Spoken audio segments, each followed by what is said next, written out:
Bienvenue dans Redéfinir. Aujourd'hui, nous revisitons le concept conversion. C'est quoi la conversion? Est-ce le fait d'aller à l'église? Est-ce le fait d'adopter une religion? Est-ce le fait d'avoir grandi comme chrétien, comme plusieurs le prétendent? Voilà, aujourd'hui, nous allons revisiter ce terme. Dans ma langue natale, la conversion veut littéralement dire le fait d'avoir transformé son cœur. Ça ne veut rien dire littéralement, transformer son cœur. Comment est-ce que le cœur peut être transformé? Mais s'il faut expliquer à travers cette définition, nous comprenons qu'il y a quelque chose qui vient et qui vient s'introduire dans ce cœur et qui crée une transformation. Et cette chose, c'est la bonne nouvelle. Cette chose, c'est la vérité. Cette chose, c'est l'information que vous recevez. Une information qui vient dans votre cœur et qui vous fait devenir. Dans 2 Chroniques, dans 2 Corinthiens, chapitre 5, verset 17, la Bible dit, si quelqu'un est en Christ, il devient une nouvelle créature. Comment devenir une nouvelle créature si on n'est pas au préalable transformé?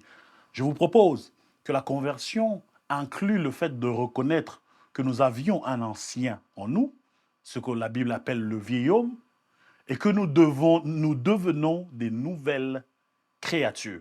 C'est quelque chose à bien cerner, sinon nous passerons à côté de ce que c'est que la conversion.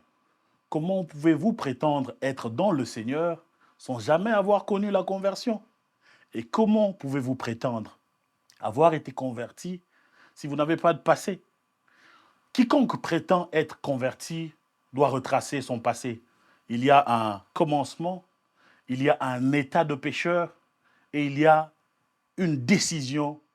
Il y a un temps où vous avez reçu, vous avez accepté de recevoir.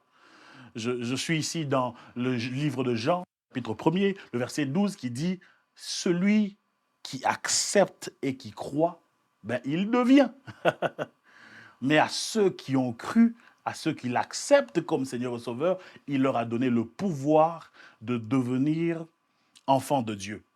Je continue mon explication en disant que dans ce monde, nous avons 2 pouvoirs. Nous avons le monde des ténèbres et nous avons le royaume de Dieu. C'est les 2 pouvoirs qui existent. Et tant que vous n'avez pas fait le choix d'aller vers le Seigneur, ben vous êtes sous le pouvoir du malin. Et quand Jean nous dit que ceux qui ont reçu, ils reçoivent le pouvoir de devenir enfants de Dieu, c'est le pouvoir de s'émanciper de ce monde de ténèbres. C'est le pouvoir de ne pas vivre sous la domination du monde. Je vous propose que tout celui qui n'a pas reçu Jésus-Christ comme Seigneur et Sauveur n'a pas de revendication devant le Seigneur. Tout celui qui n'a pas reçu Jésus-Christ comme Seigneur et Sauveur subit le monde, subit les choix qui ont été faits pour eux, notamment les choix des parents, parce que nous naissons avec ce corps pécheresse, nous sommes des pécheurs par essence. Mais qu'est-ce qu'il se fait? C'est que nos appartenances nous définissent. Nous sommes définis par les contrats que nous avons eus, par des choses que nous avons faites dans le passé.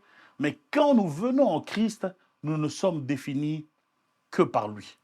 Je viens révéler ici à quelqu'un qui a peut-être été converti, mais qui ne réalisait pas le pouvoir qu'il a été donné de devenir enfant de Dieu. Quelqu'un qui devient enfant de Dieu, il est devenu en fonction d'une annonce, en fonction d'une vérité, en fonction de quelque chose qu'il a reçu, mais à tous ceux qui l'ont reçu. Est-ce que tu as reçu? Rappelle-toi de ce que tu as reçu. Et généralement, ce que nous avons reçu, ça s'appelle révélation. Le Seigneur se révèle jamais de la même manière. À Moïse, il est apparu d'une certaine manière, à Jacob d'une certaine manière, à vous et à moi d'une autre manière. Alors, qu'est-ce qui se passe?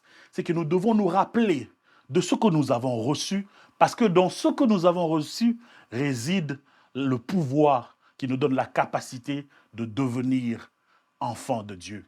Un enfant de Dieu a des privilèges, comme un enfant de roi a un privilège. Un enfant de ministre a un privilège. Un enfant de député a un privilège. Et l'enfant du diable aussi a des privilèges. Mais l'enfant de Dieu a un privilège de recevoir le pouvoir de son Père. C'est ce mot que nous écoutons chaque jour, mais que nous ne comprenons pas. Le pouvoir, bien-aimé, c'est ce qui te permet d'acheter et de vendre. Le pouvoir, c'est ce qui te permet de posséder. Le pouvoir, c'est ce qui te permet de vivre. Et tu as un pouvoir quand tu es converti. Aujourd'hui, désormais, quand tu vas penser à conversion, pense au changement. Pense à l'ancien, au nouveau, mais au pouvoir que tu as reçu. Et ce pouvoir fait la ligne de démarcation. Ce pouvoir peut retracer ce que tu es aujourd'hui et ce que tu seras demain. Plus jamais quelqu'un va oser te dire que tu peux subir ce que les autres subissent parce que tu appartiens à une nouvelle famille. Que Dieu te bénisse.